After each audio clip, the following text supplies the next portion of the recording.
আল্লাহ তাআলা অশেষ নেয়ামত বৃষ্টি। কোরআনে বিভিন্ন আয়াতে আল্লাহ তাআলা বৃষ্টি সম্পর্কে উদ্ধৃত করেছেন। বৃষ্টি হলে মানুষের মন প্রফুল্ল হয়।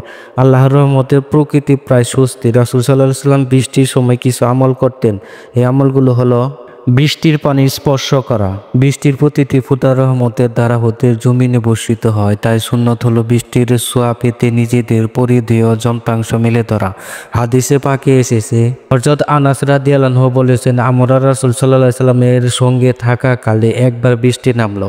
রাসূল সাল্লাল্লাহু আলাইহি সাল্লাম তার পরিধেয় বস্তু পরিপ্রসারিত করলেন যাতে পানি তাকে স্পর্শ করতে পারে। আমরা বললাম, আপনি কেন এমন করলেন? তিনি বললেন, কারণ তার রবের কাছে থেকে মাত্র এসেছে।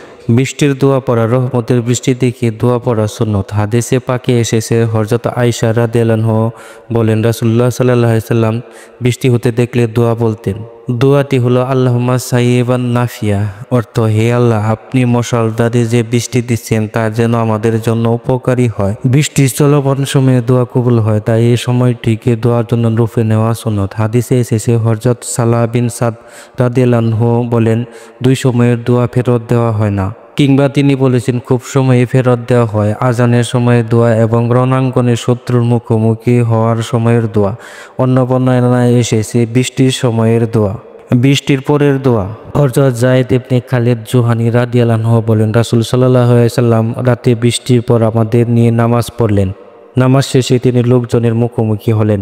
তিনি বললেন, তোমরা কি জানো তোমাদের রব কি বলেছেন? তারা বললেন, আল্লাহ তার রাসূলই ভালো জানেন। তিনি বলছেন, আমার বান্দাদের কেউ আমার প্রতি ঈমান নিয়ে আর কেউ কেউ আমার অস্বীকার করে প্রভাতে উপনীত হয়েছে।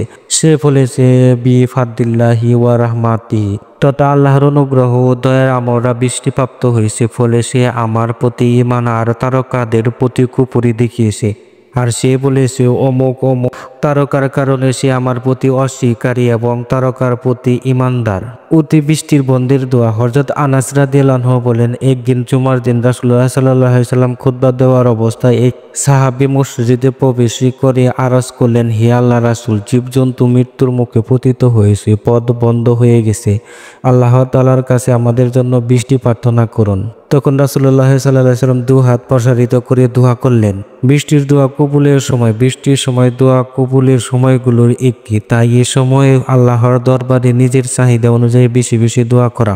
বৃষ্টি চলমান সময়ে দোয়া কবুল হয়, তাই এ সময়ে দোয়ার জন্য লুফে নেওয়া সুন্নত। আল্লাহ তাআলা মুসলিম উম্মাহকে বৃষ্টির সময় উল্লেখিত আমলগুলো যথাযথভাবে পালন করার জন্য তৌফিক দান করুন। সুন্নত আমলে জীবন গড়ার তৌফিক দান করুন। আমিন।